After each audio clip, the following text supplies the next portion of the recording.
Laudetur Jesus Christus. Vatican and World News.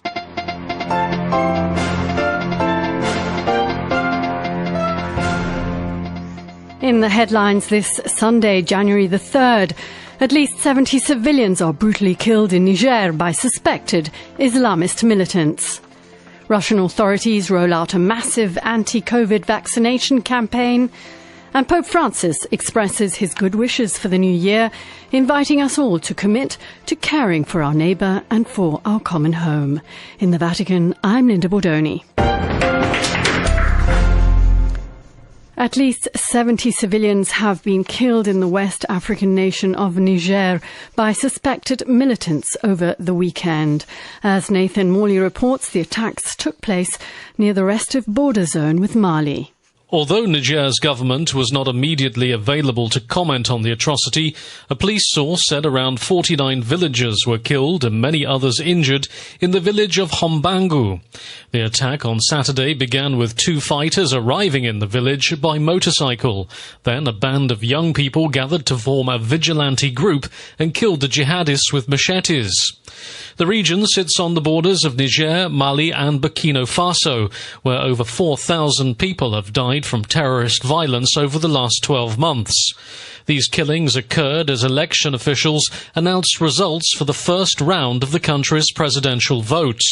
These are the latest attacks to rock the troubled western Talaberi region, which saw 7 Nigerian soldiers killed in an ambush just before Christmas. Niger faces complex security and humanitarian challenges. It currently hosts around 230,000 refugees and around 250,000 internally displaced persons. That's according to the United Nations. Boko Haram has been terrorizing the country for several years and killed at least 27 people in the Diffa region last month.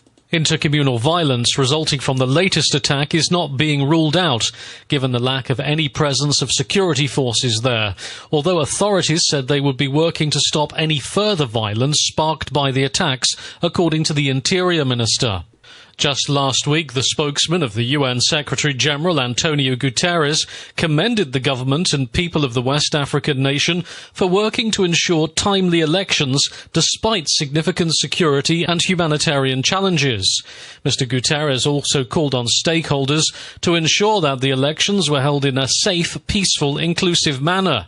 He urged the security forces in Niger to make every effort to protect the civilian population as they cast their vote.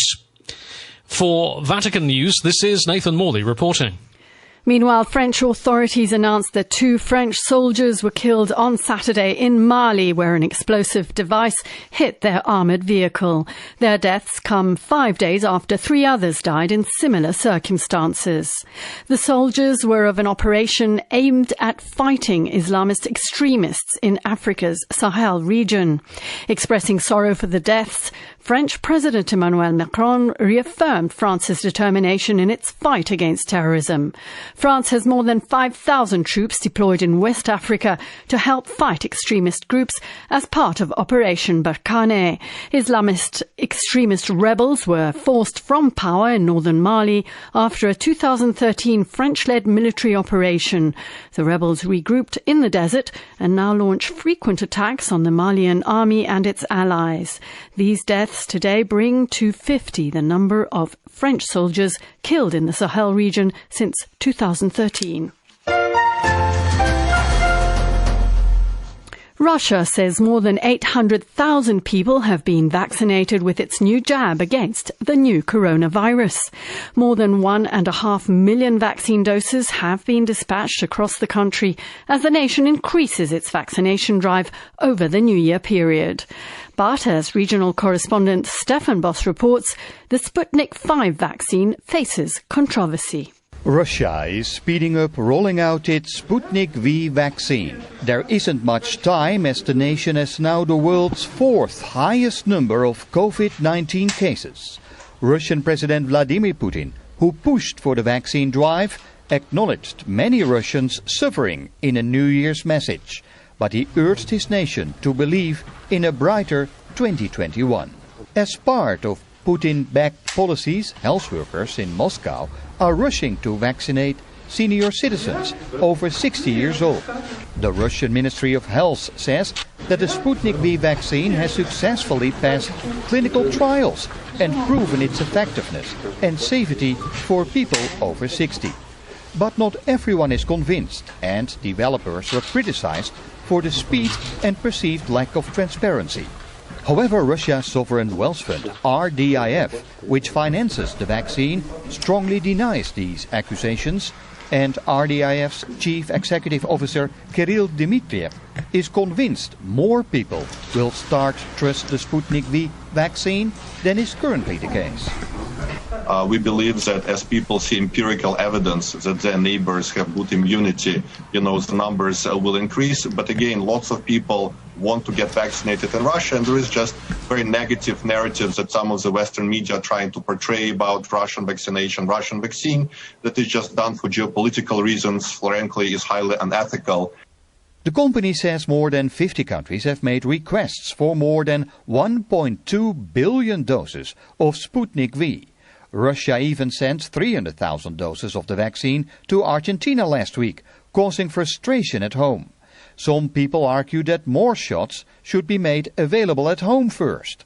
On Saturday, Russia reported more than 26,300 new coronavirus cases in the last 24 hours, taking its total caseload to over 3.2 million.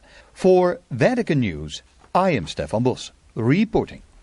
As the drive to provide anti-COVID vaccinations gathers momentum, Pope Francis has warned against vaccine nationalisms and urged world leaders to make sure that no one is left behind. In particular, he has asked that developing nations not be left out of the race to stop the pandemic.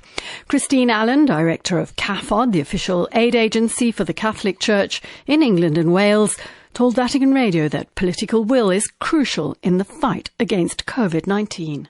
There has to be the political will to make that happen, and that's something that we have pushed this year and we will continue to push, and it's great that Pope Francis has called on that. We are joining with other agencies in putting pressure on government and governments more broadly to make sure that the poorest have access to vaccines. I think the issue, of course, is that that's a microcosm of some of the challenges that we have more globally about access to healthcare and life-saving medicine for people who are the poorest around the world. There continue to be children dying of malaria and other preventable diseases, every day that have not got the headlines. So it is an important message around COVID, but it's also a broader message around making sure that health systems can be much fairer around the world, and we continue to kind of put as much pressure as we can on governments to do that, as well as supporting those who are providing healthcare. If you think about it, that the churches, more broadly, are huge providers of health and education services, particularly in poorest countries, and particularly in countries in Africa, for instance. And so it's really important that we step up to the plate ourselves. And that was Christine Allen, director of CAFOD. India, meanwhile, has formally approved the emergency use of 2 coronavirus vaccines as it prepares for one of the world's biggest inoculation drives. The Drugs Regulatory Authority gave the green light to the jabs developed by AstraZeneca with Oxford University and by local firm Bharat Biotech. Prime Minister Narendra Modi called it a decisive turning point. Authorities say India plans to inoculate some 300 million people on a priority list this year. It has recorded the second highest number of infections in the world, with more than 10.3 million confirmed cases to date. Nearly 150,000 people have died. On Saturday, India held nationwide drills to prepare more than 90,000 healthcare workers to administer vaccines across the country. And in other news, 5 bodies have now been found in the search for the missing following a massive landslide that destroyed homes in Norway. Police say 4 bodies were discovered on Friday and Saturday and another one on Sunday morning. Rescuers are working to find survivors, but chances of this are fading. Pope Francis today exhorted the faithful to invite God into their homes, into their families, and to share with him their frailties and fears, in order to allow him to change their lives. Speaking during the Angelus on the second Sunday after Christmas, the Pope contemplated the tenderness of the child Jesus in the crib and reflected on the reading from the Gospel of John that tells us that the Lord existed before life appeared. Gesù esisteva prima dell'inizio delle cose. He noted that St. John calls him the Logos, that is, the Word, and the word, he added, serves to communicate. The fact that Jesus was from the very beginning the Word, Pope Francis continued, means that from the beginning God wants to communicate with us. He wants to talk to us. He wants to tell us about the beauty of being children of God. He wants to remove the darkness of evil from us.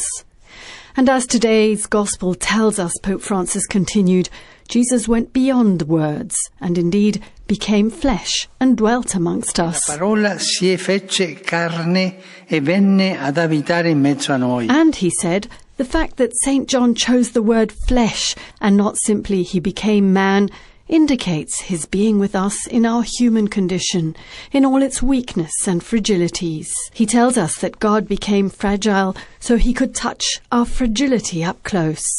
And revealing the wounds of his flesh to the Father, the Pope said, Jesus intercedes for us. Con la sua carne è l'intercessore. God became flesh, the Pope said, to tell you that he loves you in your frailty, right there where you are most ashamed. Carne proprio lì dove noi tante volte ci vergogniamo. The Pope went on to detail how once God became man, he never turned back.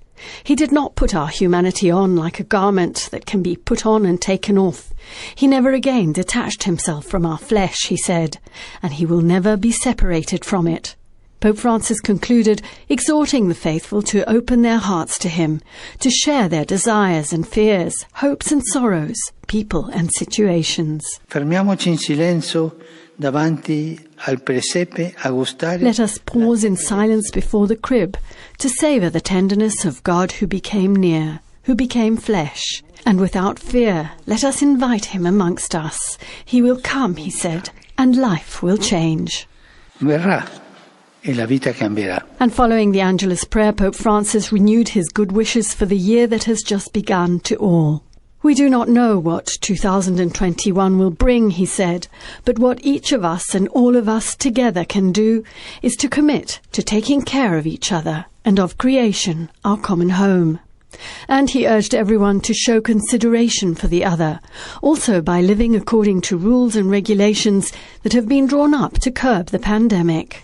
Finally, Pope Francis expressed his special greetings to those who begin the new year with greater difficulties. The sick, the unemployed, those who live in situations of oppression or exploitation. And he sent his blessings to those families who are expecting the arrival of a new baby. Sempre una nascita è una promessa di speranza. A birth is always a promise of hope.